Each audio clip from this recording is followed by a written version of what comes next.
YCP ఘోర పరాజయాన్ని అయితే చవిచూసింది. అయితే గత కొద్ది రోజులుగా మనం మాట్లాడుకుంటూనే ఉన్నాం చాలా వీడియోల్లో ఈ ఓటమికి గల కారణాలేంటి, రకరకాల కారణాలు మనం చెప్పుకోవటం జరిగింది. అయితే వీటిల్లో కొన్ని ముఖ్యమైనటువంటి కారణాలు మనం చాలాసార్లు చర్చించుకున్నవే. అందులో ఇవన్నీ పక్కన పెట్టేస్తే ఈ ఓటమికి గల అతి ముఖ్య కారణం ఏంటంటే జగన్ ప్రతి ఒక్కళ్ళకి చెప్పింది ఏంటి, మీ ఎమ్మెల్యేని వదిలేసేయండి, నన్ను చూసి ఓటేయండి, నన్ను చూసి మాత్రమే ఓటేయండి.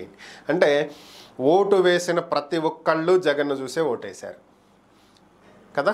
సో అంటే దీనికి కారణం జగనే, ఓటమికి కారణం జగన్మోహన్ రెడ్డే, దాంట్లో డౌట్ ఏమీ లేదు.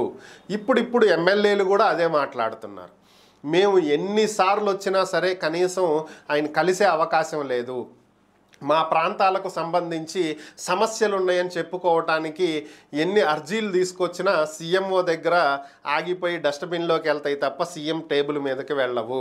ఆయన్ని కలవాలంటే గంటల తరబడి మేము వెయిట్ చేయాల్సినటువంటి పరిస్థితి. ఇటు ఎమ్మెల్యేలు కావచ్చు, మినిస్టర్లు కావచ్చు, ఎంపీలు కావచ్చు, అంత వెయిట్ చేసినా కలుస్తామన్న గ్యారంటీ లేదు.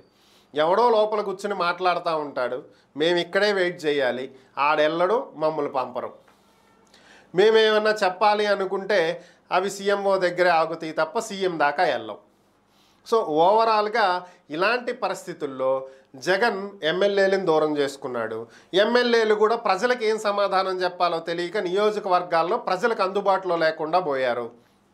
ఎక్కడ అగరా కొరగా ఎక్కడన్నా ఒకళ్ళు కేతిరెడ్డి లాంటి వాళ్ళు పాపం ప్రజల్ని పట్టించుకున్నప్పటికీ, ఇంటింటికి తిరిగేవో సమస్యలు తీర్చినప్పటికీ కూడా పూర్తి స్థాయిలో వ్యతిరేకత అయితే రాష్ట్ర వ్యాప్తంగా ఎమ్మెల్యేల మీద ఎదురైంది. చాలామంది ఎమ్మెల్యేలు నిధులు లేక ప్రజలకు ఏం సమాధానం చెప్పాలో తెలియక ప్రజలను దూరం చేశారు, క్యాడర్ని దూరం చేశారు. మరి వీటన్నింటికి మూల కారణం ఎవరు? జగనే కదా. జగన్ ఎమ్మెల్యేలను దూరం పెడితే, ఎమ్మెల్యేలు క్యాడర్ని దూరం పెడితే, క్యాడర్ ప్రజలను దూరం పెట్టారు. It's a cyclic process and chain process. So ఈరోజు ఓడిపోయింది అంటే దానికి పెద్దగా పోస్ట్ మార్టం చేసి ఏం జరిగిందని నివేదికలు తెప్పించుకోవాల్సినటువంటి అవసరం లేదు. దీనికి ముఖ్య కారణం ఒక సంస్థ. అంతా మన చేతిలోనే ఉంది, మనం ఏం చెప్తే అదే నడవాలి, ఏం చెప్తే అదే అందరూ వినాలనేటువంటి ఒక అహంకారపూరితమైనటువంటి ధోరణితోటి ఎమ్మెల్యేలు, మినిస్టర్లు, ఎంపీలు అందరూ పార్టీ స్పష్టమైన ఆదేశాలు, వీళ్ళు ఏం చెప్తే మీరు అదే చేయండి. పోనీ వీళ్ళు చెప్పే ఏమైనా హేతుబద్ధంగానో రాజకీయ పరంగా కౌంటర్ ఇచ్చే విధంగానో ఇంకే విధంగానో ఉంటాయా అంటే ఉండవు. అసలు అక్కడ ఇంకొక ఇష్యూ నడుస్తుంటే డైవర్షన్ పాలిటిక్స్, ఇంకొక ఇష్యూని తీసుకొచ్చి దాన్ని రూపుమాపేటువంటి ప్రక్రియలే తప్ప కౌంటర్ ఇచ్చేటువంటి పరిస్థితులు ఎక్కడా కూడా లేవు. అఫెన్సివ్గా వెళ్ళటానికి ఎక్కడా ట్రై చేయాలి, అన్నీ కూడా డిఫెన్సివ్గానే వెళ్ళారు.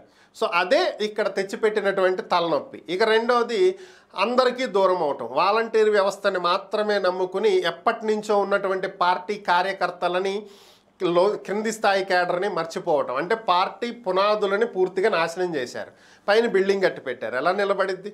కూలిపోయిద్ది కదా. అదే జరిగింది.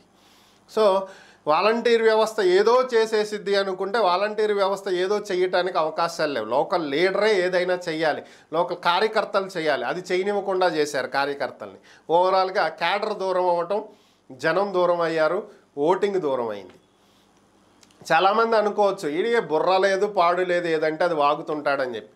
ఇది వాస్తవం. కావాలంటే మీరు గ్రౌండ్ లెవెల్లో చెక్ చేసుకోండి. మేమందరం జగన్కే ఓటేసామని చెప్పి ప్రజలు అనుకోవచ్చు, బట్ ఎంతమంది ఓటేశారనేది కూడా ఒక్కసారి చూసుకోండి. దాన్ని బట్టి మీకు పిచ్చ క్లారిటీ వచ్చేస్తుంది.